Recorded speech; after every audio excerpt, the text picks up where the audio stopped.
Hi Maker Kids, and I'm here for the update for 29th of May. I'm recording this on Thursday evening because tomorrow is going to be a bit busy.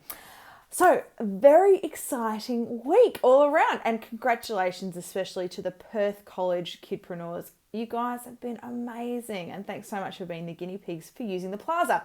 Now, all of you, I hope, by now have actually seen the Plaza, and I know lots of you are using it a lot. I wanted to talk through a few things regarding the Plaza very quickly, just so that you're all up to date. So the first one is the biggest and most common question we're getting is, how long is it going to take till the money hits my account?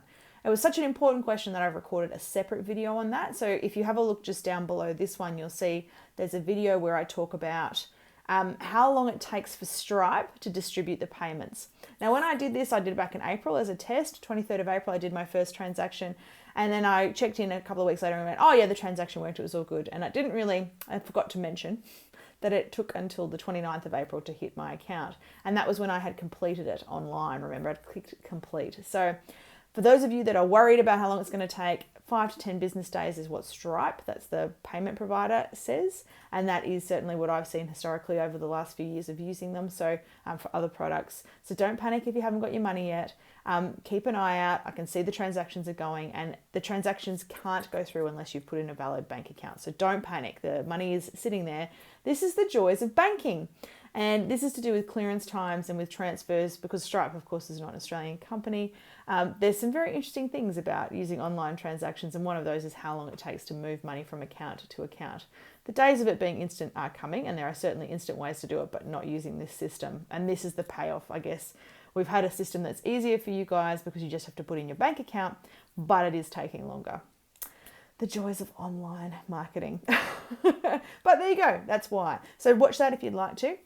Now, the second thing, we've had a couple of interesting things. We've had over 150 transactions on there now, but there have been 3 occasions I'm aware of where there's been a glitch and multiple orders have gone through clicking the button. I learned this first of all because one of the coordinators at Perth College had it happen with hers, and then it's actually happened to one of my transactions. I've been through all the transactions. I've only found one other occurrence.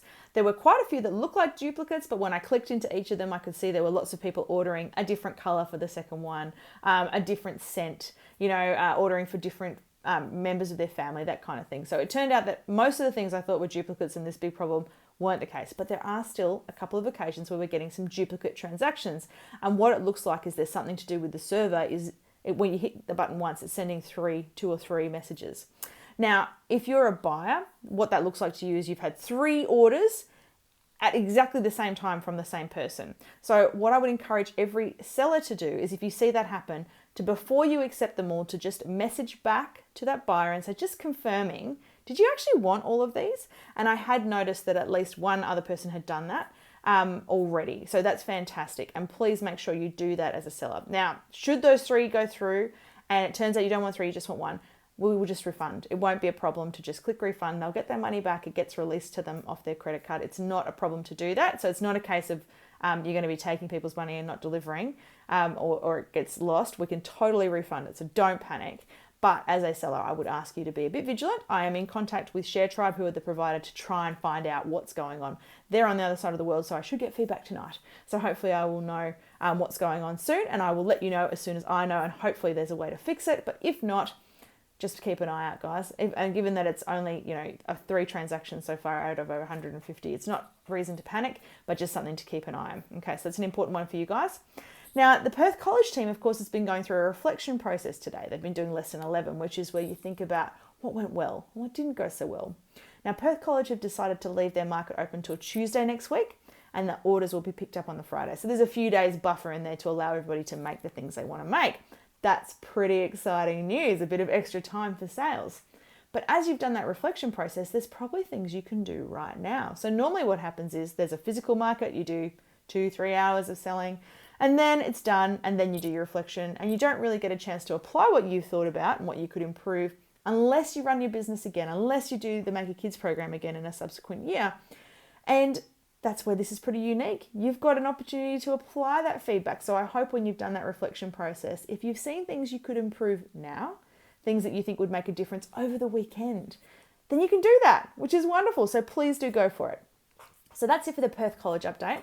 For Aquinas and for St. Mark's, I hope you guys have had a look at what's going on the platform. It's a fantastic businesses on there. It'll give you a feel for what you're doing. We've had a couple of questions this week from other schools. So first one came from Jack.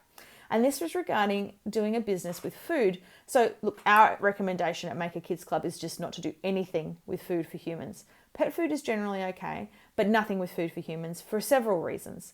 And among them is needing to meet hygiene requirements, which can be problematic if you're using a shared kitchen. There's also the need to get a certified kitchen. It restricts who you can sell to.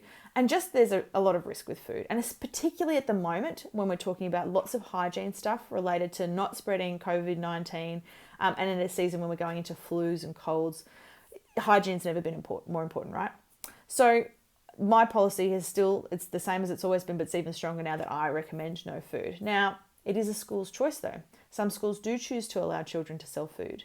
But if your school, which so far all the schools that are enrolled have said no food, guys, but Jack is clearly really keen on the idea of making something food related. And he's asked if I can get the school canteen kitchen, if I can use their kitchen and follow their policies, would that be okay? Look, I stand by my no food, guys. But if you can persuade your school, if you can persuade the people at your school to let you do it, then by all means have a try. But be prepared for them to say no. It is well within their rights and it is a reasonable thing to say no. And I would, if they asked me, tell them to say no for lots of those reasons. I understand that people love making food. But the important thing to remember is that if you don't make a food business this time round, that doesn't mean you can't have a food business. You can make your own food business at home. You can do this later in subsequent years. You can do it at the same time as you're doing Make a Kids Club. You don't have to say, well, I'm never going to do the food business. You just can't do it for this project at school, okay? So use Make a Kids Club, pick something different to learn the processes, learn how this works. I actually don't really worry when people ask me, oh, what business do people start? It's great to see the incredible businesses. I don't actually mind what kind of business you do. It's not a big deal, really, for me, because people do all sorts of things. It's about you learning the process that you go through. So even if you can't do that food business this time, Jack, even if you're desperate and you just can't, pick something else. Learn all those skills. Get the hang of how you actually do start a business and make it successful and apply those learnings to a food business later. No problems doing that. The other thing I was delighted to do this week was to actually join the Aquinas team for their lesson. It was delightful to be invited to Zoom in and talk to the students. And we talked about a couple of things this week. First one was very much around the importance of surveying your customers. That idea of, hey, I've got an idea that I absolutely love. It's perfect. People are going to want it. I'm just going to go straight into production. I'm not going to go and test my market. And look, that we have kidpreneurs who do that, who say, no, I'm not going to go and survey. They do it for a couple of reasons. Sometimes it's just they're so convinced, just absolutely convinced that their idea is so good that nothing else will dissuade them and they can't hold themselves back. Sometimes it's also that they're embarrassed to ask or uncomfortable approaching people. Now that's fine and normal, and anyone in business tends to get that. There's not a lot of people who are really confident about running up to someone who they don't know and going, please buy my things, especially if it's their first time, okay? But practice will make perfect with this. So if the reason you don't want to do it is because you're feeling embarrassed or shy, I would really encourage you to have a go this time because it's very low risk because you can't sell anyway. If someone says, oh yeah, I'd buy it, you can't even sell it to them because it's your prototype, remember? That's the process you go through. So I know it's scary and it can take quite a bit of guts, but I encourage you to try and do it. The reason I encourage you to try and do it is because I don't want you wasting your time. If you don't test and validate your product, you might get to the market and it might sell. You might be right, but you don't know. You don't know.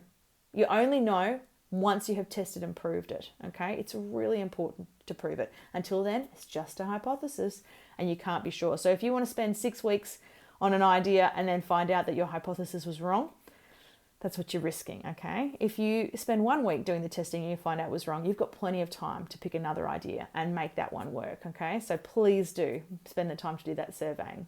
Okay, Make a Kids, have a wonderful long weekend.